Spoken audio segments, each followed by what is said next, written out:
Vou só tomar aqui um pouquinho,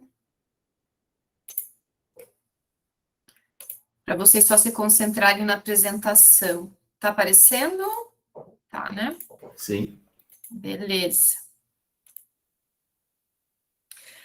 Então, como eu disse, né, ficou destinado aí para mim o conteúdo do terceiro ano.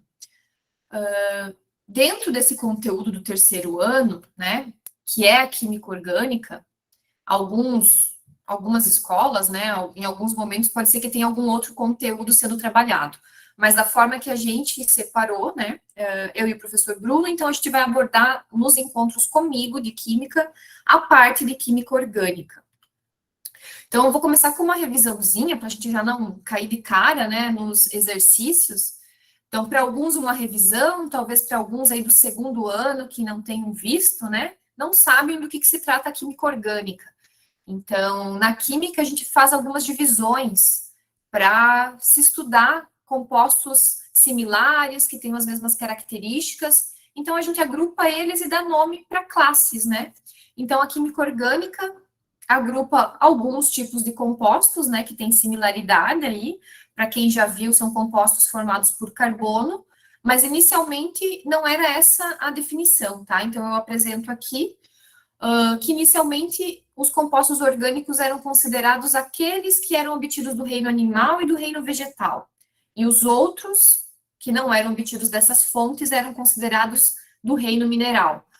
Então, para quem lembra lá da química do primeiro ano, né, quando a gente estuda a química no primeiro ano do ensino médio, a gente vê as funções inorgânicas, ácidos, bases, sais e óxidos, né? E então esses compostos hoje em dia, né, são classificados como compostos inorgânicos, mas também podem ser sintetizados, não são exclusivamente obtidos do reino mineral, como era considerado inicialmente lá em 1777.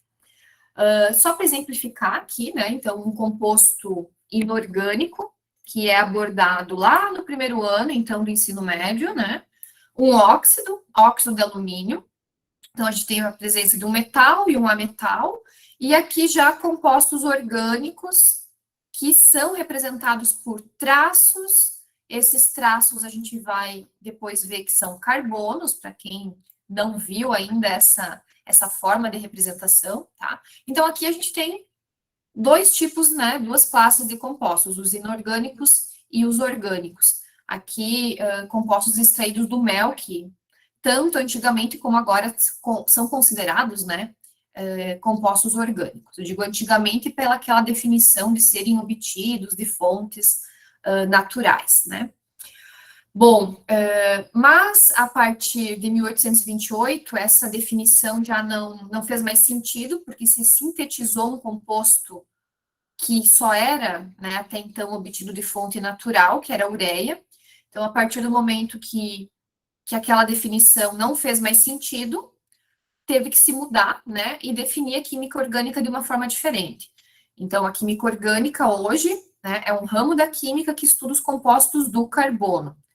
Mas a gente tem aqui embaixo uma observaçãozinha, porque nem tudo que contém carbono é um composto orgânico, mas todos os compostos orgânicos sim contêm carbono. Então, para quem lembra lá então da química do primeiro ano, a gente tem o óxido de carbono, o dióxido, né, o monóxido de carbono, o dióxido. A gente tem um ácido inorgânico que tem aqui carbono na sua composição, e nenhum desses é orgânico. Todos esses são inorgânicos, né? Então, não são orgânicos, mas têm o carbono presente. Então, o carbono é o foco da química orgânica. Todas as ligações que ele forma, as possibilidades, né, de formar cadeia, compostos ligados aos mais diferentes tipos de elementos, né? Mas a maior característica é ter essa ligação sequencial, né, formando cadeias entre si, carbono com carbono. E, bom, então, esses compostos orgânicos que a gente vai iniciar vendo hoje, de uma forma um pouco mais, provavelmente hoje a gente não consiga avançar muito, né, já que é 1h15 só de aula, então, esses compostos orgânicos, que são formados por carbono, vão ser divididos novamente. Então, pensem assim, tem a química, a química inorgânica, a orgânica, a analítica, né? Que a gente acaba nem estudando no ensino médio. Mas dentro dessas classes de compostos, a gente divide, né? Como eu falei, inorgânico. Vocês viram lá no primeiro ano, ácido, base, sais e óxidos. E agora a gente entra nos compostos orgânicos e também tem que trabalhar com eles de forma separada. Então, é feita uma divisão, né, desses compostos em funções, a gente chama de funções orgânicas, e cada função agrupa compostos que têm características similares, como é o caso da tabela periódica, que nas mesmas famílias tem elementos que têm alguma característica, né, similar. Então, a gente inicia vendo os hidrocarbonetos hoje, tá? Que é uma das classes, né, uma das funções orgânicas. Então, mas é, digamos, a mais básica que a gente inicia, porque só é formada por carbono e hidrogênio. Aqui tem um exemplo representado, que é o metano. Então, a gente também tem a química orgânica sendo abordada no Enem de forma mais interligada com outras disciplinas. Então, a gente pode abordar a questão do metano, por exemplo, com poluição, com outras situações, né? Então, acaba aparecendo, às vezes, a química numa situação ambiental, que não vai ser hoje que a gente vai abordar essa questão ambiental. Mas, enfim, esses hidrocarbonetos, se a gente for ver pelo nome, hidro viria de hidrogênio, não de água, né? Então, hidrogênio e carbonetos, carbono. Então, essa primeira classe, que também vai ser dividida em outras, né, em compostos conforme suas características, né, eles são formados exclusivamente por carbono e hidrogênio. E uma coisa que a gente tem que lembrar, né, que esses elementos, carbono e hidrogênio, eles têm uma característica, né, parecida. Eles não são elementos eletronegativos. Para quem lembra, né, desse conteúdo lá do primeiro ano, eles são elementos que têm a sua camada eletrônica, né, com um certo preenchimento de elétrons, e, enfim, eles não têm uma afinidade eletrônica tão grande quanto o flúor, por exemplo, que é o elemento mais eletronegativo da tabela periódica. Tentem imaginar a tabela periódica, vou até, não tenho uma representada, mas desenhada aqui, mas pensem lá que vocês têm o hidrogênio aqui no início, e vocês têm o carbono aqui no outro ladinho, né? Não estão aí nesse lado que eu coloquei, mas enfim, mais ou menos nessa região, tá? Então, a gente tem eles em famílias diferentes, mas a característica deles, né, é de não serem eletronegativos. Para quem lembra, a eletronegatividade, ela aumenta da esquerda para a direita e de cima para baixo.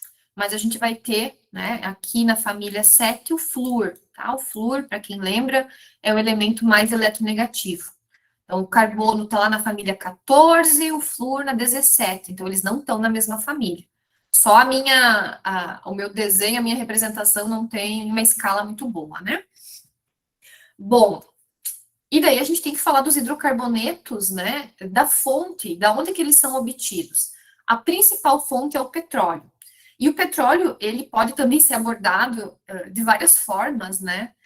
Questão da guerra, questão de custo, de preço, mas a gente pode também falar da questão, né, falando em Enem, a gente pode falar da questão da composição e das frações que compõem o petróleo, tá? Então, não é apenas do petróleo que a gente obtém hidrocarbonetos, né? A gente tem alguns outros materiais minerais, né? Xisto, a gente tem fonte só de gás, né? Não junto gás, junto com petróleo no mesmo ambiente, né? Na mesma reserva, a gente tem reserva só de gás natural, por exemplo, e a gente também, né, obtém hidrocarbonetos dessas fontes, mas aqui, representando, né, um local de extração do petróleo, tá? Se vocês já viram, a gente tem extração em alto mar, em terra firme, e o petróleo, então, a palavra, né, vem de pedra e óleo, então ele tem uma característica de óleo, ou seja, ele é apolar, como eu comentei antes, os hidrocarbonetos são apolares,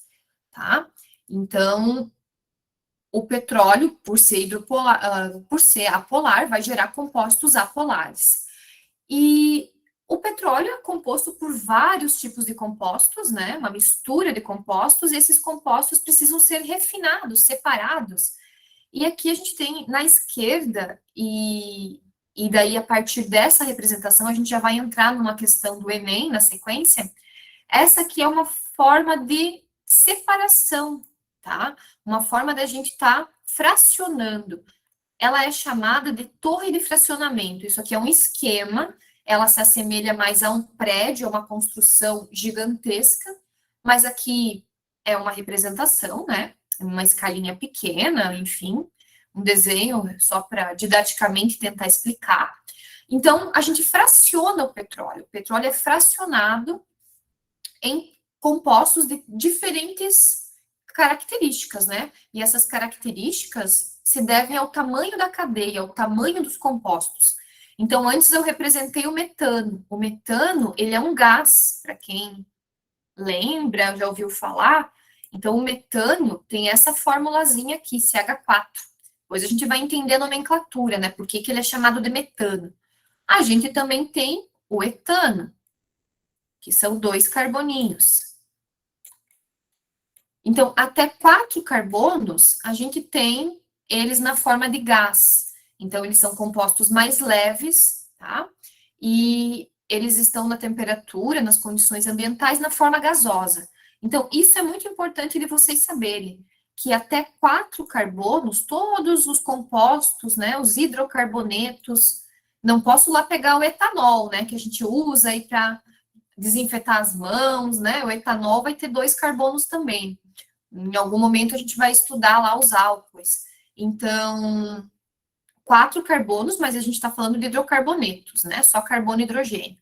Então, o petróleo, ele é aquecido, tá? Então, tem um local que armazena o petróleo, ele vai ser bombeado por uma fornalha, um local onde ele vai ser aquecido, e a partir do momento que ele é aquecido, boa parte dele, né? Não totalmente, porque vai ter um resíduo sólido, mas uma parte vai passar para o estado gasoso. Então, ele vai subir nessa coluna, como se fosse um cano, né, uma canalização, ele vai subir, e ele vai se resfriando, porque essa coluna vai ter diferentes temperaturas. Quanto mais acima, mais fria essa coluna está. Quanto mais perto da fornalha, né, desse local mais quente, onde o petróleo é aquecido, mais quente é a nossa coluna, né? Essa torre. Então, conforme esse petróleo que foi, né, aquecido e passou para o estado gasoso vai subindo, quando ele condensa, para quem lembra, condensação é tu ter o vapor, tá? Quando você tem, por exemplo, água gasosa e você passa para água líquida, tá? Minha mão aqui travou. Isso a gente chama de condensação. O processo contrário é vaporização. Então, de início, a gente tem vaporização. Um líquido se transformando em vapor, né, em gás. E o contrário é a nossa condensação. Então, ele vai condensando e vai sendo retirado em locais diferentes, né, em alturas diferentes. Então, os compostos mais acima são os mais leves. Então, a fração lá do topo são gases. Na sequência, a gente vem com as frações que a gente chama gasolina. A gente tem gasolina de aviação, a gasolina que a gente coloca no carro, né? E vão vindo as frações mais pesadas, mais carbono, tá? Então, vocês sabem que a gasolina é líquida, vocês sabem que o óleo diesel, o querosene é líquido. O que vocês têm que lembrar é que algumas frações são gasosas. Então, a partir de 4 carbonos, né, de 5 em diante, são líquidos na temperatura ambiente, né? E uma parte do nosso petróleo, inclusive, ele sobra como um resíduo, que é o asfalto, o piche. Então, ele é sólido, tá? Então, acima de 17 carbonos ali, a gente tem essas frações, né, que vão sendo mais densas. E a gente entra na primeira questão do Enem, tá? Tentei fazer uma sequência aqui para não jogar as questões de uma forma perdida, sem uma teoria. Então, essa questão é de 2018, e ela fala, então, como vocês sabem, o Enem sempre vem com uma historinha, né? Mas ela fala o que é o petróleo, é uma fonte de energia de baixo custo e de larga utilização como matéria-prima, baixo custo entre aspas, né? Enfim, é um óleo formado de várias substâncias de origem orgânica, em sua maioria hidrocarbonetos, né? Em sua maioria, hidrocarbonetos de diferentes massas molares, então, diferente tamanho de cadeia. Então, a gente vai estudar esses compostos orgânicos que vão tendo ligações carbono-carbono. Aqui, 4 carbonos. Ainda é gás. A partir do momento que eu tenho 5 carbonos, ou mais, eu já consigo, né? Eu já tenho uma fração líquida. Então, eles têm diferentes massas molares. Lembrem que massa molar a gente precisa para calcular, olhar na tabela periódica, a massa do elemento, né?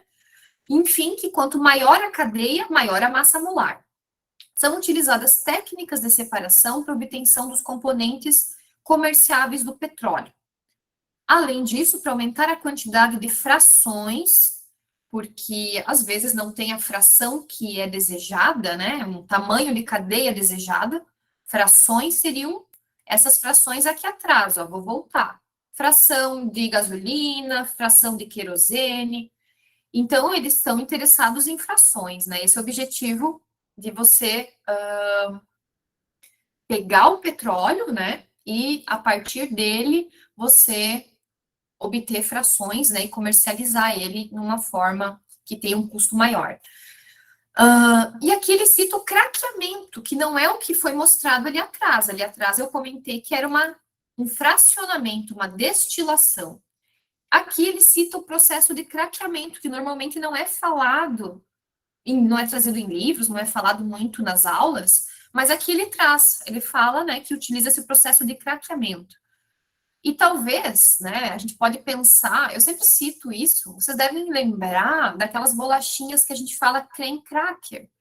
Então, craquear é quebrar, tá? Então, o craqueamento é quebra.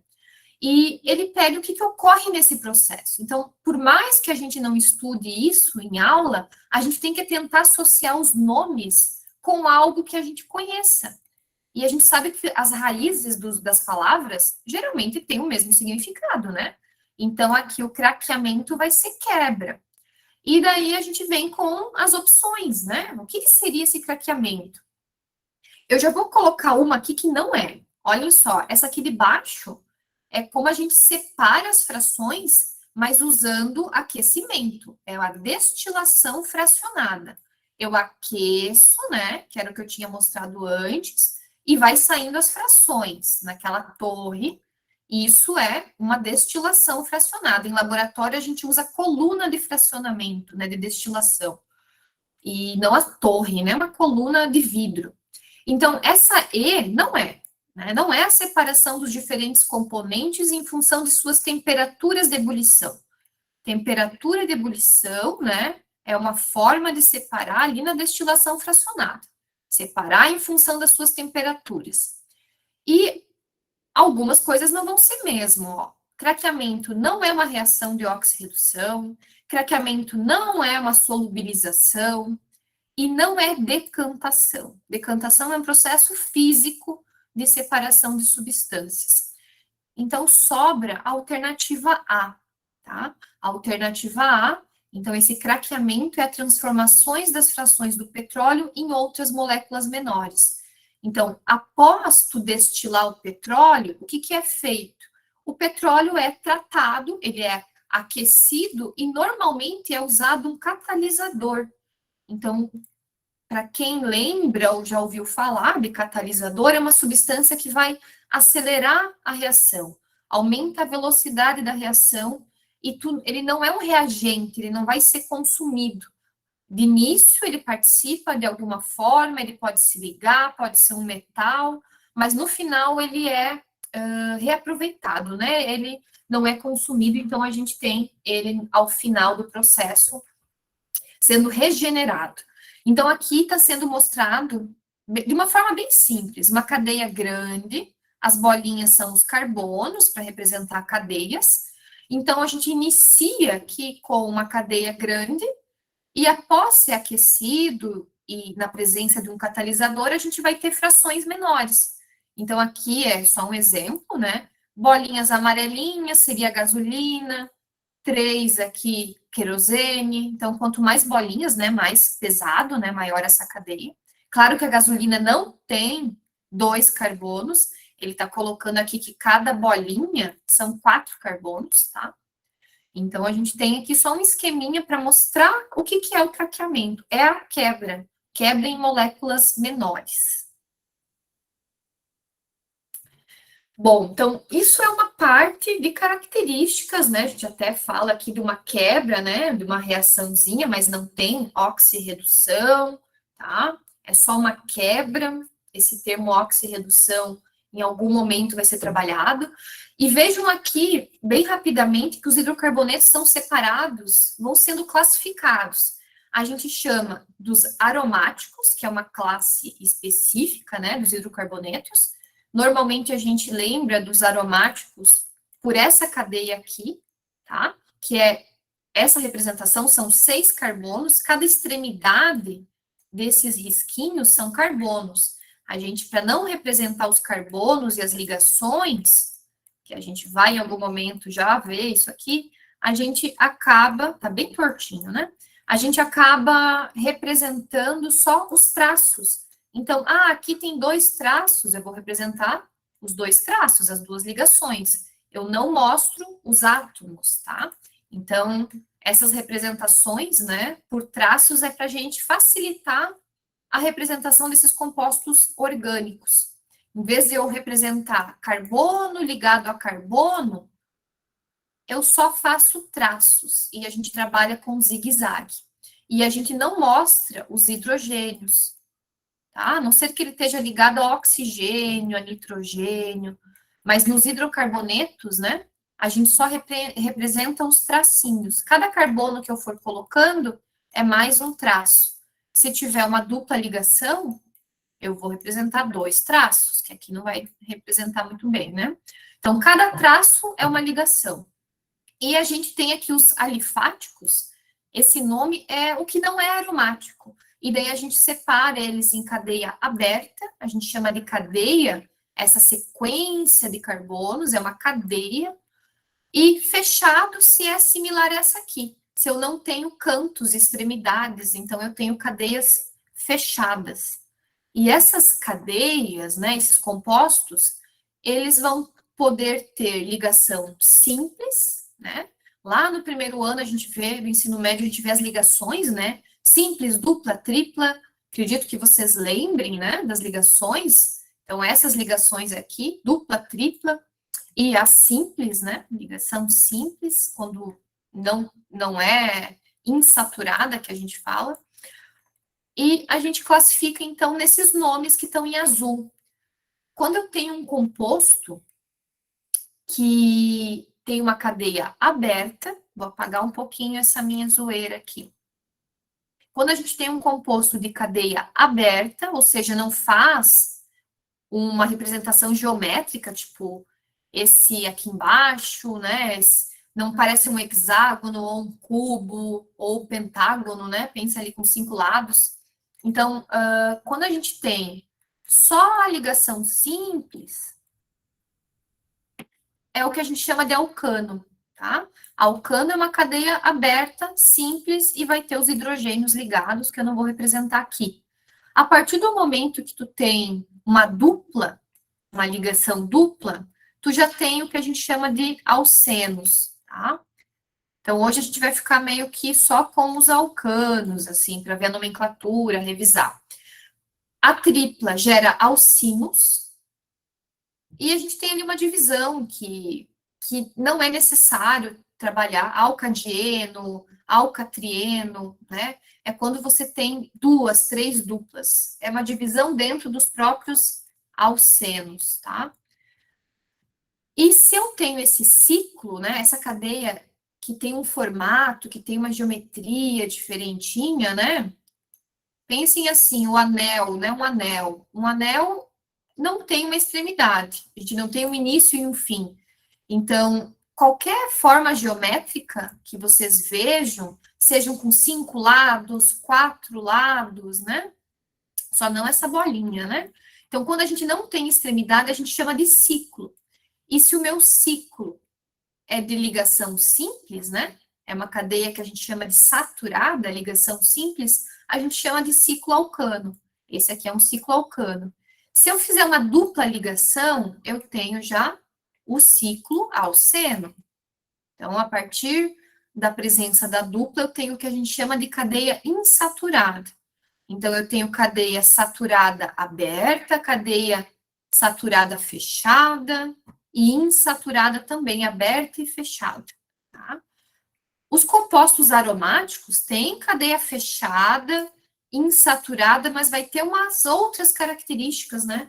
Eles têm que ter ali uma quantidade de elétrons, de duplas conjugadas, tá? Então, esse compostinho aqui é o benzeno, eu acabei não falando o nome, né? Ele é o benzeno, tá? Então, acho que dificilmente tem alguém que não ouviu falar do benzeno. E aqui um resuminho, né, do carbono, porque a gente vai falar do carbono. Então, já disse agora há pouco que ele é da família 14. Ou lá da minha época, a gente classificava as famílias em família A, dos elementos representativos, né? E aquelas famílias que estão mais abaixo, recuadas para baixo, que tem os metais, né? A gente chamava de família B. Hoje, a tabela vai numerada de 1 a 18, né? Então, carbono está na família 14. O carbono tem 6 elétrons. São esses 6 elétrons, tá? Que quando a gente distribui esses elétrons, a gente observa que na última camada, nessa camada 2, camada de valência, tem 4 elétrons. E por ter 4 elétrons, é que o carbono vai ter que fazer 4 ligações, tá? Então, espero que vocês lembrem lá das ligações químicas, né? Então, tem iônica, covalente e metálica. E o que que o nosso carbono faz? Ligação covalente, que é compartilhamento de elétrons.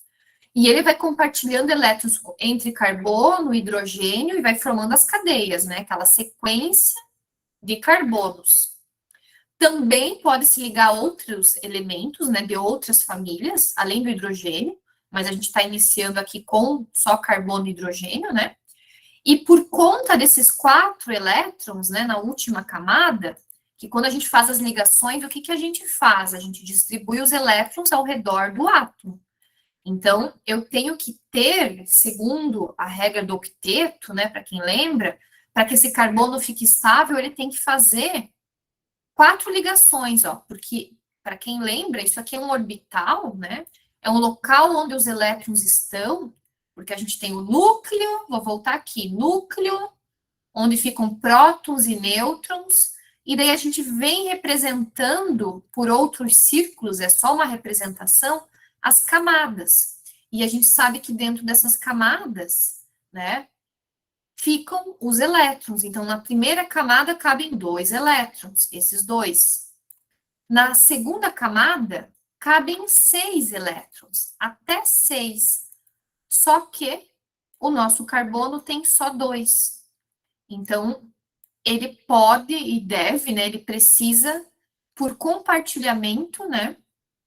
Ele tem 2 na P, desculpa, tem mais 2 aqui. Então, 4 é 6 aqui na P, nessa subcamada P.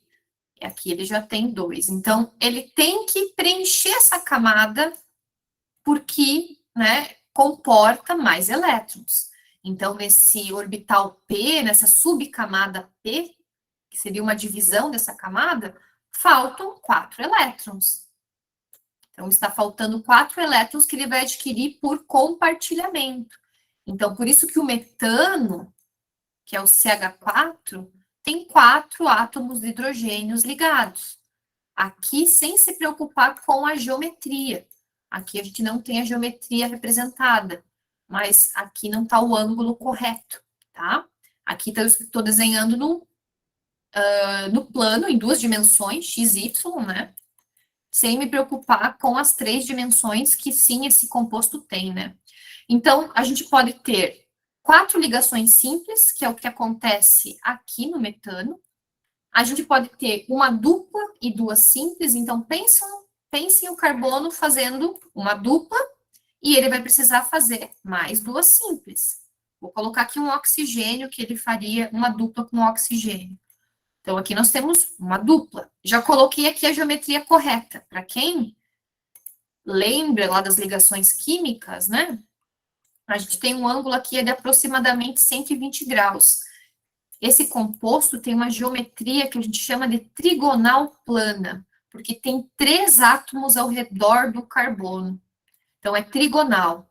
Enquanto o metano, que eu desenhei sem me preocupar com os ângulos, eu teria que representar dessa forma aqui, com as ligações, né, formando um tetraedro. Então, tem uma geometria tetraédrica com ângulos, um ângulo menor que 120 graus, né?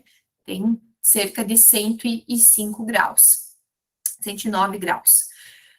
Podemos ter 2 duplas, podemos ter uma tripla e uma simples, e quando a gente tem essas 2 situações, o nosso composto, né, nessa ligação, vai ter uma geometria linear, vão ficar todos em linha reta, tá? Então, ficam todos em linha reta. A gente chama de geometria linear. Então, essas são as 3 geometrias que o carbono, né, nesses compostos orgânicos, apresenta. Linear, trigonal plana e a geometria tetraédrica. Só vou escrever tetra aqui, tá? Então, a gente pode ter essas 4 geometrias. E claro que tudo vai depender de quantas ligações ele faz, de quais são os elementos que ele vai estar ligado.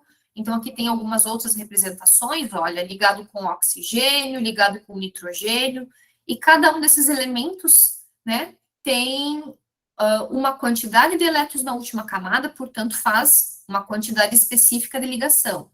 Então, nitrogênio precisa fazer 3 ligações, não precisa ser as 3 com o mesmo carbono, mas tem que fazer 3 ao todo, oxigênio, enxofre, 2, né? Os halogênios, família 17, fazer uma ligação, precisa de um elétron, então flúor, cloro, bromo, e o hidrogênio aqui, que acho que todo mundo lembra que tem um elétron na última camada, né? Só tem uma camada, primeira e última, primeira e única, então ele faz uma ligação, né, para se estabilizar. Tem um elétron na camada de valência e vai se ligar a mais um elétron, né? Vai, então, fazer uma ligação covalente com outro átomo para se estabilizar. Bom, só quero mostrar aqui rapidinho que não existem só os hidrocarbonetos. Se tiver carbono ligado a oxigênio, né, de uma forma específica, onde que esse oxigênio está? Se esse oxigênio está ligado a um hidrogênio, né, é o que a gente chama de hidroxila, esse OH. Se eu tivesse OH ligado a carbono, a gente tem o que a gente chama de álcool, né? Função álcool. Então, a gente vai ter muitas funções orgânicas. E a nomenclatura, as propriedades, né, precisam ser vistas depois da gente ver os compostos mais simples, que são os hidrocarbonetos. Então, aqui estou tentando representar, vai faltar um hidrogênio na esquerda, mas vou colocar aqui para o cantinho. Isso aqui é o etanol, né? Então, isso é um álcool, tem esse nome porque todos os álcoois terminam em ol. Tem aqui 2 carbonos, então a gente vai ver o porquê dos nomes das substâncias, né? Então, aqui várias funções. E a gente sempre espera que o Enem não complique, né? Mas ele espera também que a gente veja isso no ensino médio como um todo, né? Durante ali o ano inteiro, de terceiro ano, a gente consegue entrar em todas ou quase todas as funções. Bom, por que eu apresentei aquela função, álcool? Porque aqui, nessa questão do Enem de 2016, ou um pouquinho mais antiga, mas a gente não tem que pegar só as questões do último ano, porque vocês sabem que o Enem, né, eu fui fazendo um levantamento de questões vinculadas ao assunto. Então, nem sempre a gente vai ter hidrocarbonetos sendo abordados. Então, vai mudando, né, os assuntos aí que caem no Enem. Então, aqui nós temos um composto que é orgânico, tá? Lembrem que os tracinhos que eu falei são carbonos que estão aqui ocultos, não estão sendo mostrados. Mas aqui eu tenho carbono, carbono, eu só estou representando os traços, ou seja, as ligações. Mas é um composto orgânico. Não é um hidrocarboneto, porque ele tem outros elementos. Vejam que tem oxigênio, né? Mas aqui fala da característica que os hidrocarbonetos têm, né? Eu falei que eles são apolares, e aqui fala justamente sobre isso.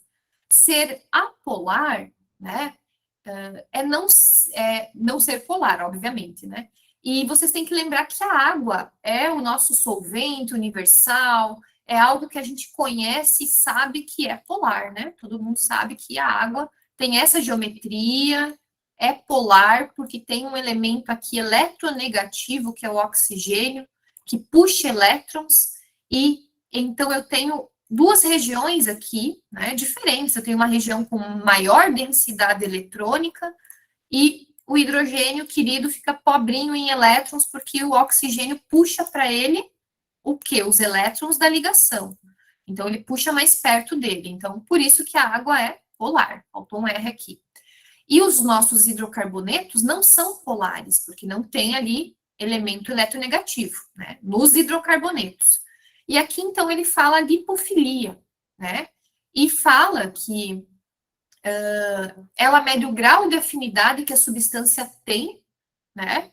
Com ambientes apolares. Então, água não é um ambiente apolar. A gordura seria um ambiente apolar, né? Então, lipofilia é a afinidade que as substâncias têm por gorduras, óleos, né? E hidrofilia, se tivesse surgido esse termo, é a afinidade por água. Já o contrário, uma substância que é hidrofóbica tem medo da água, né? Medo, não tem afinidade. Então, aqui nós temos um composto, né? Que quando nesse átomo X tiver a hidroxila, é a testosterona, né? E daí ele vai querer uma comparação, que vocês comparem em relação ao coeficiente de partição da testosterona, as lipofilias dos compostos 1 e 2, ele cita dois compostos que seriam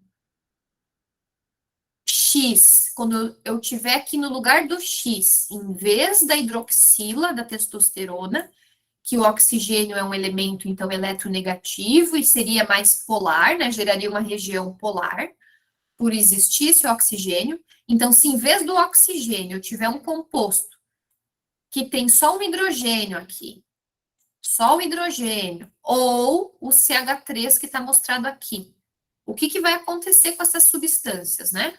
O que a substância, o composto 1 e 2 são? E daí ele fala, menor e menor que a lipofilia da testosterona.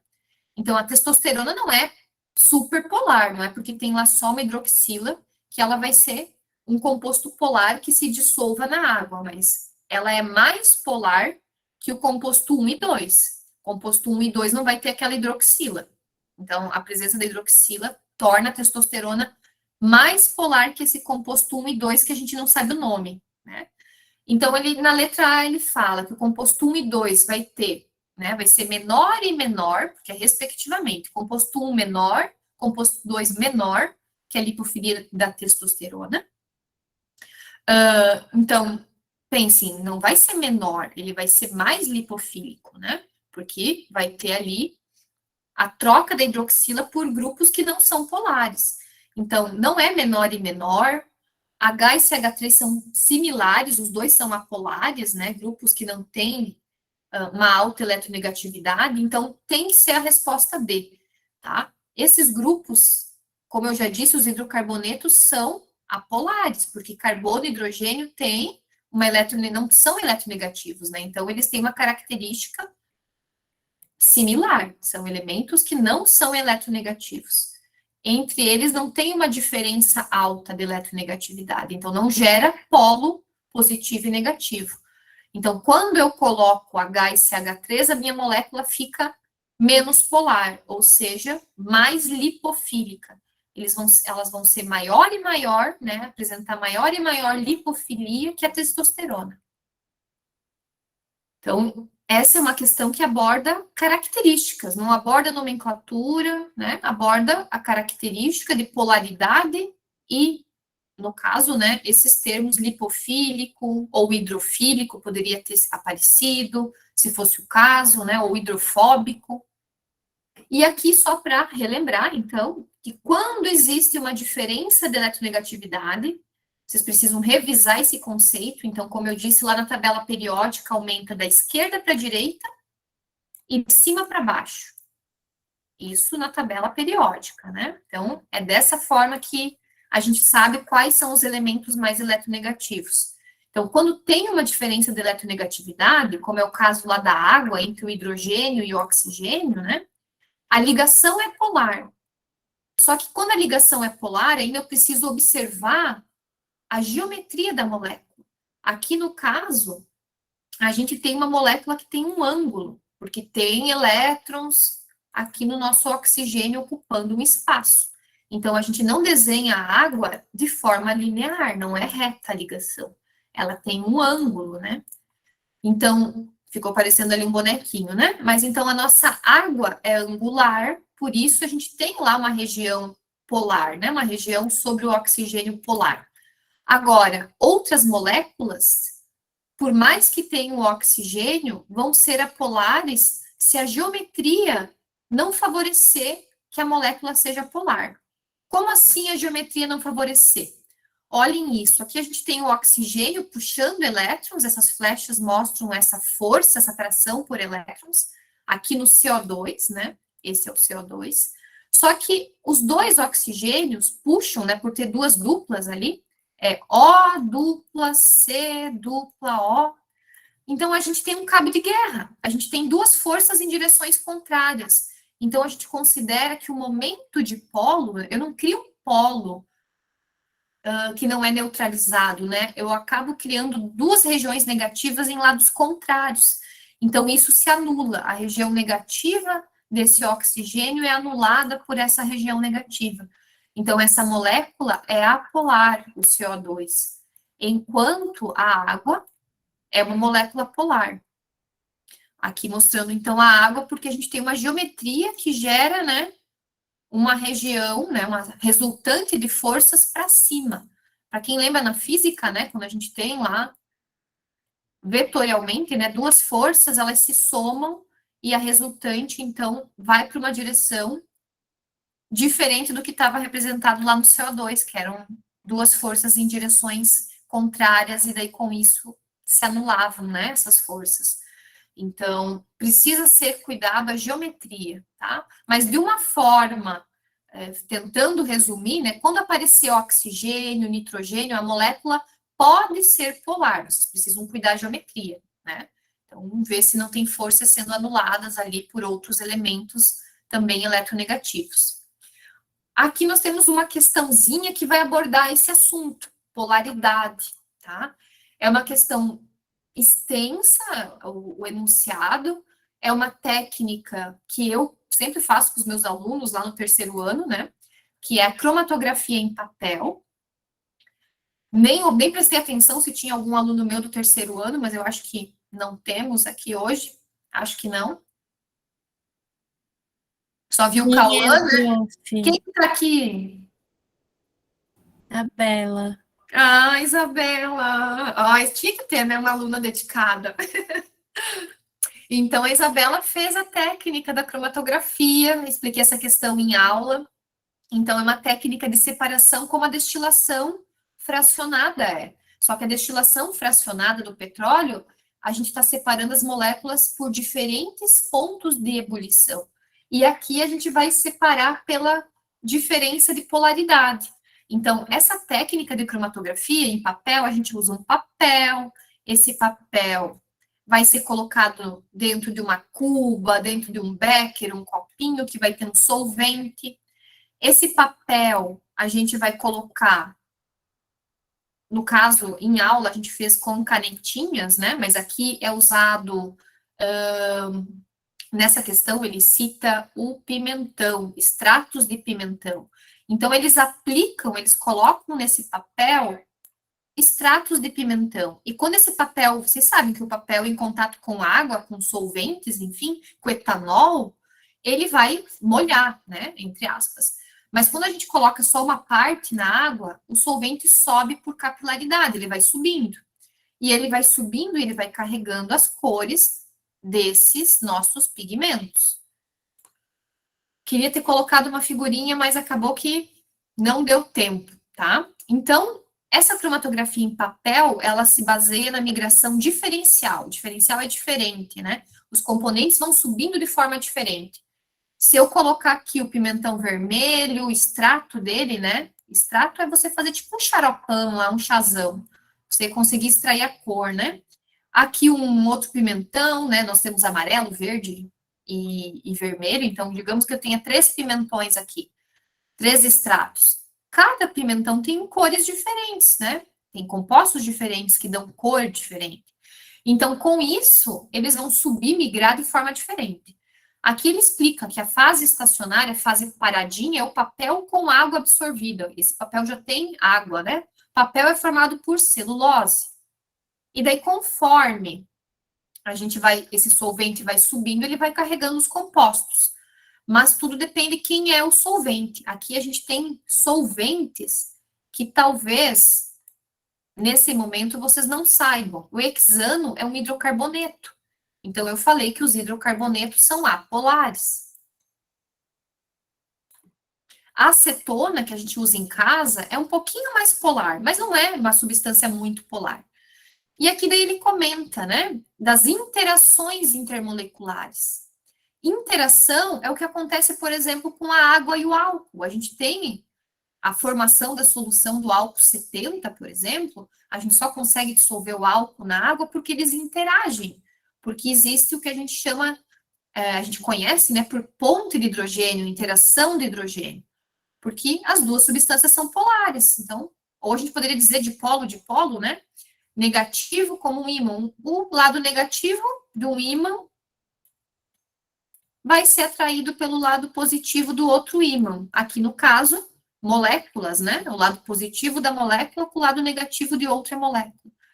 E o que vai acontecer? O papel vai reter. A gente não risca o papel com caneta. Por que a tinta fica no papel? Porque a tinta interage com o papel, interage com a celulose. E aqui ele comenta que considere que esse extrato contém essas substâncias abaixo: licopeno, alfa-caroteno, gama, beta, aqui não apareceu beta, capsorubina, alfa-criptoxantina, todos nomes estranhos, né? Só que algumas dessas substâncias são um pouquinho mais polares, ó, porque tem hidroxila.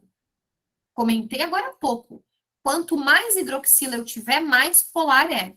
Esse aqui é o mais polar. Então, se ele é o mais polar, ele vai ficar mais retido no papel, ele não vai sair facilmente daquele pontinho onde eu apliquei. Pensem que é uma cor, coloquei ali um corante, ele vai interagir bem com o papel. Enquanto o que não é polar não vai interagir muito bem com o papel e vai subir mais fácil. As cores vão ficar lá em cima, as manchinhas coloridas, do que sobe mais, né? E aqui, no caso, ele pergunta: considere que esse extrato contém essas substâncias e a substância presente na mistura que migra mais lentamente. O que é migrar? É subir. Subir pelo papel junto com o solvente. Qual que sobe mais lentamente? É aquela que fica mais retida no papel. Aquela que tem a característica mais parecida com o papel, que é essa capsorubina, porque ela tem as hidroxilas. Então, o fato das hidroxilas, né, gerarem uma região polar é o que faz com que interaja com a água, que é polar. Por que eu estou falando da água? Porque a celulose do papel tem água, tá? Tem uma certa umidade ali, tem algumas moléculas de água. E a própria celulose, tá, é formada, vou colocar aqui, por o que a gente chama, né, aqui de alguns monômeros, porque a celulose é um polímero, né, natural. Então, a gente vai ter vários grupinhos e tem várias hidroxilas, vou desenhar só algumas, na própria celulose. Então, a gente vai ter uma cadeia bem grande de celulose, né? Mas tem hidroxila. E, com isso, também vai interagir com essa capsorubina, né? A própria celulose em si. E essa interação que eu comentei antes é essa ponte de hidrogênio aqui, né? A interação entre uma região negativa com uma região positiva. Só que aqui a gente chama de ponte de hidrogênio porque é o hidrogênio que faz essa interação com um átomo eletronegativo. Pode ser entre nitrogênio e hidrogênio, enxofre e hidrogênio. Então, sempre um elemento eletronegativo com o hidrogênio. Então, é isso que está acontecendo, né? A nossa molécula fica retida ali no papel. Então, esses conceitos de polaridade, né? A gente tem que entender bem para que consiga resolver essas questões.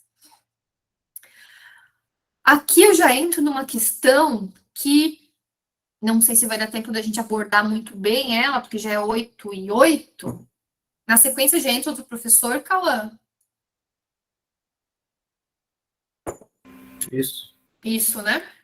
Então, aqui já vai falando dos hidrocarbonetos, como é que eles são obtidos em laboratório, tá? Tentar ir um pouquinho rapidinho.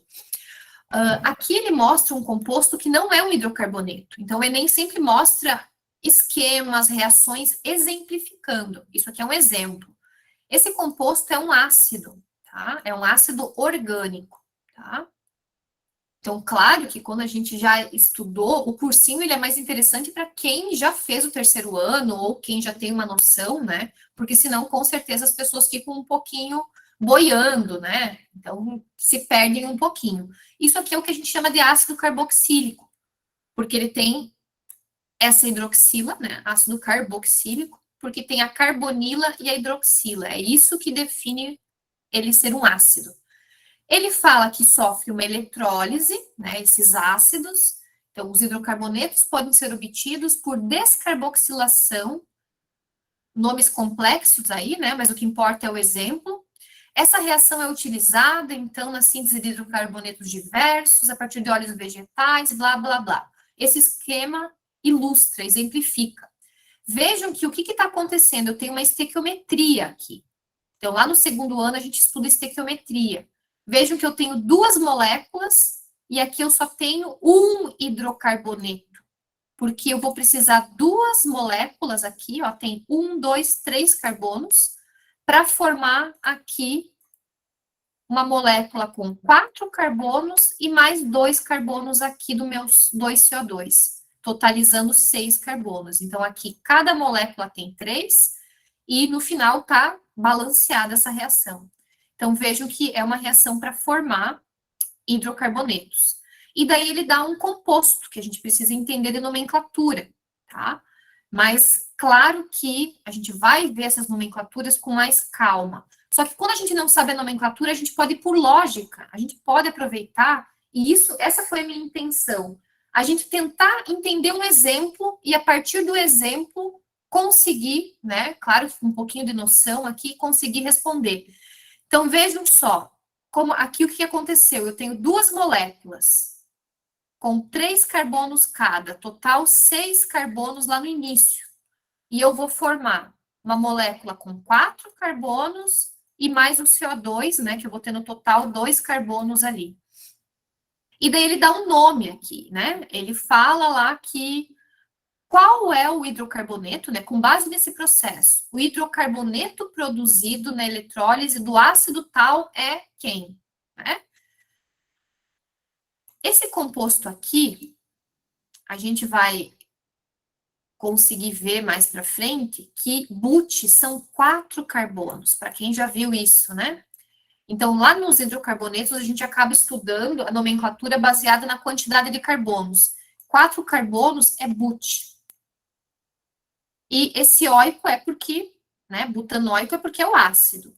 E metil é um carbono, então a gente teria que conseguir desenhar esse ácido e conseguir juntar as partezinhas, porque o que vai acontecer nessa reação? A minha resposta aqui vai ser a letra C, mas como é que a gente vai saber? Então, nesse exemplo que ele deu, isso aqui é embora, né? Ele corta ali esse carboninho aqui, e esses 2 carbonos, 1 e 2 que sobraram, esse e esse, se juntam a outros 2 carbonos. que totaliza os 4.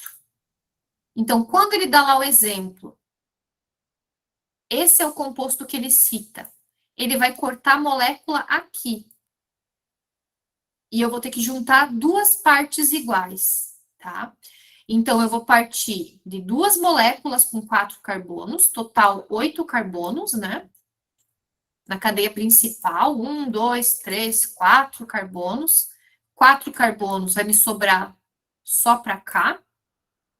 E esse é o composto formado, tá? Esse é o composto formado. É como se fosse um quebra-cabeça, tá? Não é tão simples, obviamente, entender esse quebra-cabeça, né? Se fosse simples, essa não é uma questão de nível fácil do Enem. Vocês sabem que tem questões de nível fácil e nível difícil. Então, a gente tem que tirar o CO2, né? Essa partezinha que vai formar o CO2, e juntar essas outras partes, 2 partes iguais.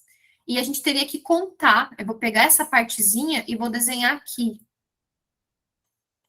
E eu vou ter que juntar com outra partezinha igual, mais outra molécula como essa aqui, tá? Então, eu precisaria ligar esses meus 2 pedaços. Eu preciso ligar esses carbonos. E após eu ligar, eu vou ter uma cadeia carbônica, que é essa que eu desenhei, que claro que fica um zigue-zague, né? Não vai ficar esse reta, por isso que acaba ficando para cima essas anteninhas, né? Tipo uma anteninha. E a gente entraria na sequência na nomenclatura, tá? Só vou dar uma puladinha. A gente entraria na nomenclatura, tá? Mas claro que a gente não conseguiu nessa 1h15, que 1 hora, né? 1 hora é muito rapidinho. Ah, não, até as 8h30? Já tô 8h30, professor. Ai, que bom. Tá, vou voltar agora com mais calma. Ufa, já tava aqui me assustando. Então, esses 2 pedacinhos, vou voltar aqui. Esses 2 pedacinhos que eu juntei, a gente teria que entender pelo exemplo. Porque assim, ó, não achem que no ensino médio a gente vai conseguir ver reações. Esse tipo de reação a gente vê no ensino superior. Mas o Enem coloca para nós, então vocês têm que tentar, e a ideia aqui é que vocês tentem fazer, né? Tentem achar uma lógica com o exemplo fornecido por eles. Então, sempre que tem reação, né? No caso, essa reação aqui, tinha um exemplo. Então, o que a gente precisava é juntar essas 2 partes. E a partir do momento que a gente junta as 2 partes, a gente tem esse composto. E daí viria o nome do composto. Então, vejam só, eu tenho que conseguir montar o composto e dar o nome. E daí que a gente vai entrar na nomenclatura, porque os hidrocarbonetos, a gente precisa ver, para dar o nome, a maior sequência da cadeia, tá? Isso é uma cadeia, né? Então, como eu disse, os compostos formam cadeias. Carbono ligado a carbono. Isso aqui é a maior cadeia, a gente chama de cadeia principal. E a gente precisa, para dar um nome, contar quantos carbonos tem.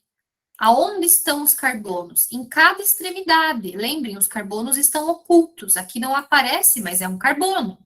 Aqui é outro carbono, outro carbono. Os meus traços ligam carbono a carbono. Então, eu preciso ver, somar esses meus carbonos e ver que eu tenho 6 carbonos. E 6 carbonos vão ter um termo específico. Todos os compostos que tiverem na sua cadeia principal 6 carbonos vão iniciar com esse termo, X.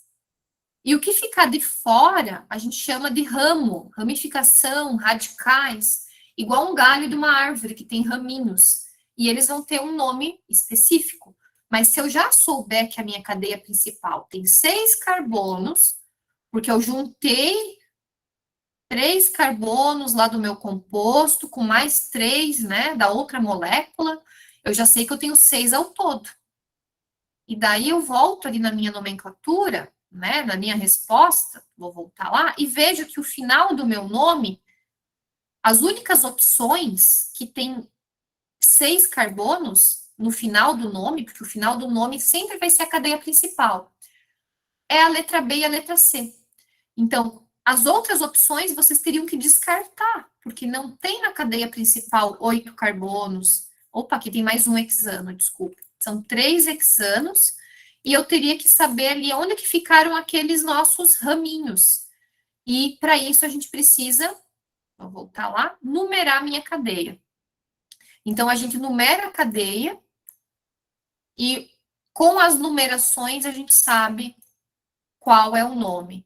Então, a gente teria aqui na posição 2, esses grupos a gente chama de metil, tá? Com mais calma a gente vai ver. É o metil. Então, já tenho 2 grupos metil aqui é outro carbono e ele tem hidrogênios ligados, né? Então, eu tenho 4 grupos metil, que a gente chama de tetrametil. Por isso, esse composto, tá? Depois vocês vão poder acessar, talvez, não sei se vocês vão procurar essa questão, né? Mas esse composto aqui, a gente chamaria ele de 2,2,5,5. Tetra, porque tem 4 grupos metil, tetrametil e hexano, porque a minha cadeia principal tem 6 carbonos. Então, a gente tem, na química orgânica, uma forma de dar um nome. Então, vejam que aqui era uma reação, que eu tenho que formar um composto e que eu tenho que saber o nome. E daí, para eu saber o nome, eu tenho que saber as regras, né? E eu tenho que saber que esse composto formado não tem dupla ligação. Então, lá num esqueminha que eu mostrei lá atrás, eu classifico ele como alcano. E os alcanos têm regras de nomenclatura. E eu vou dar uma puladinha, tá? Só para a gente conseguir ver. Então, vejam, aqui temos os alcanos. Existem os alcenos, que tinha lá no fluxograma, alcinos, quando tem tripla, né? Alcadienos, porque tem 2 duplas. Então, ano é ligação simples, eno é dupla e ino é para tripla. Então, pensem lá nas nossas vogais, A, E, I, né? Essa sequência é do mais simples para o mais complexo. Ligação simples, dupla e tripla, né? Então, a gente vai indo nessa sequência. Os ciclos, né? Que a gente vai ver. Aqui tem um esqueminha, não sei se depois vocês vão querer, se eu vou poder repassar, talvez a gente pode combinar uma forma de eu repassar esses slides. Então, a gente tem as fórmulas moleculares desses alcanos, né? A quantidade de carbono e hidrogênio que eles têm, a relação, né? Porque alcano só tem ligação simples, tá? E a nomenclatura desses compostos segue uma regra que a gente chama de IUPAC, né? Então, é um sistema de nomenclatura. E sempre a parte inicial do nome vai indicar o número de carbonos. Então, a gente vai começar vendo alcanos não ramificados, sem os raminhos. Então, se eu tiver um composto, não vou pôr os hidrogênios, tá? Só os risquinhos. Se eu tiver esse composto aqui, eu tenho 3 carbonos.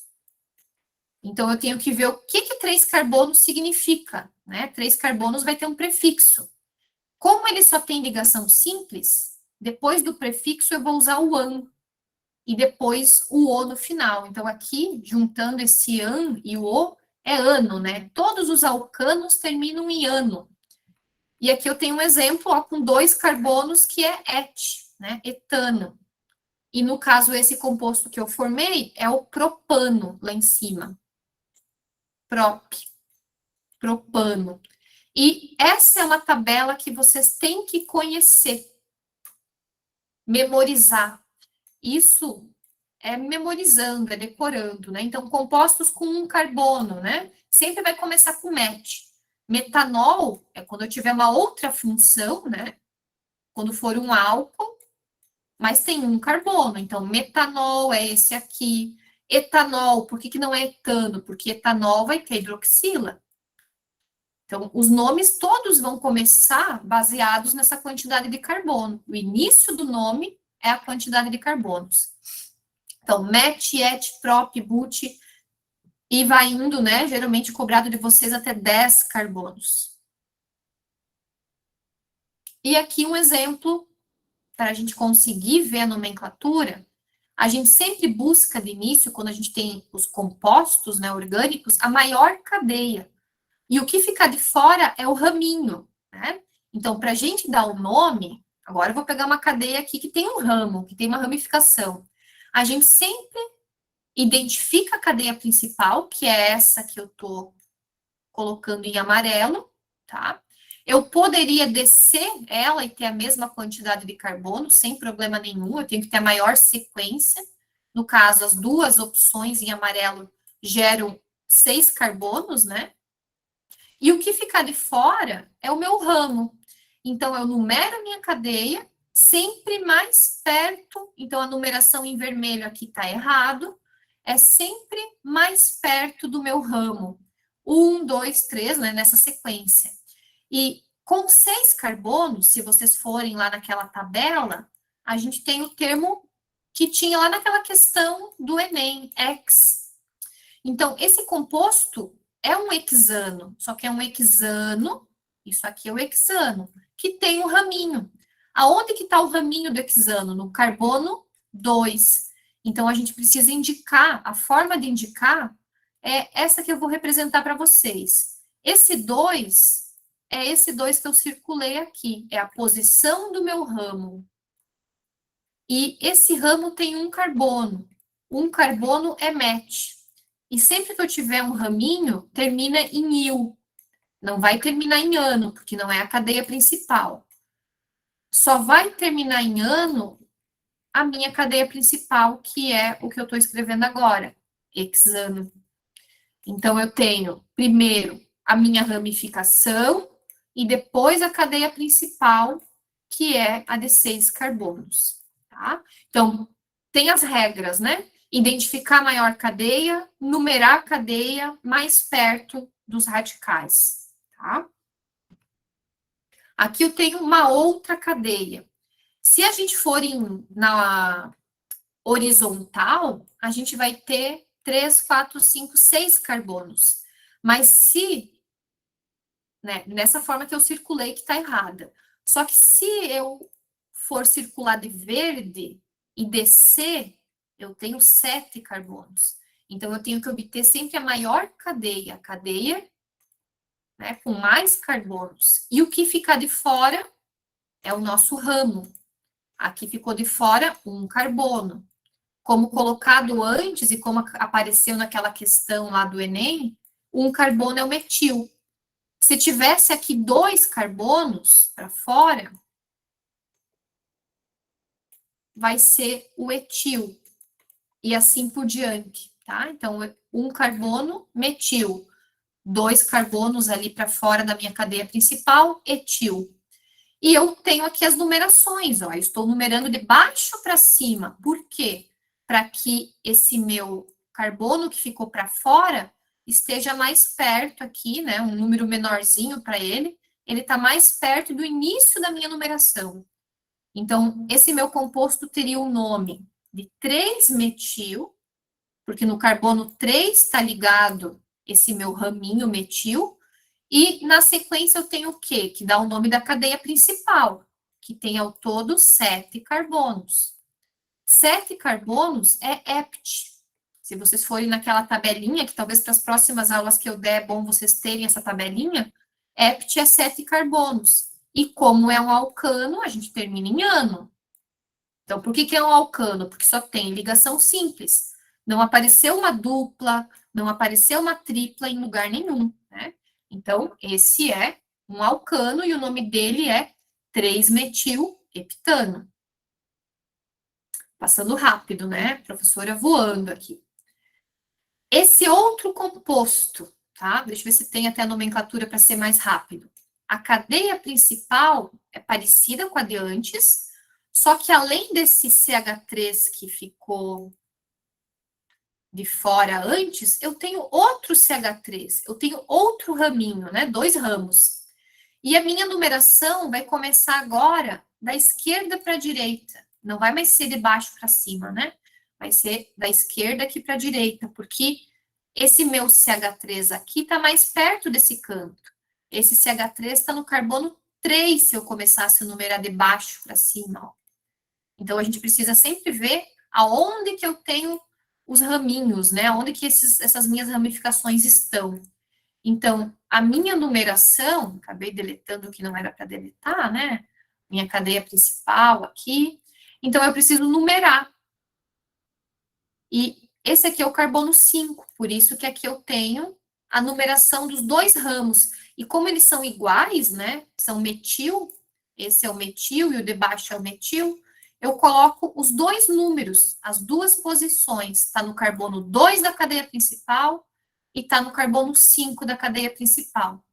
E daí aparece esses termos, di, por exemplo. Di porque tem 2 grupos radicais iguais. Vai existir os termos tri para 3 grupos iguais, e lá na questão do Enem, tetra. Depois vocês podem voltar naquela questão, tetra. Tetrametil porque tinha 4 grupos iguais. Então, se eu tiver 2 grupos iguais, é dimetil, 2 grupos metil. Tri para 3 grupos metil. Se a gente tivesse, por exemplo, mais um CH3 aqui, eu teria a opção tri. Se tivesse mais um grupo, né, tetra.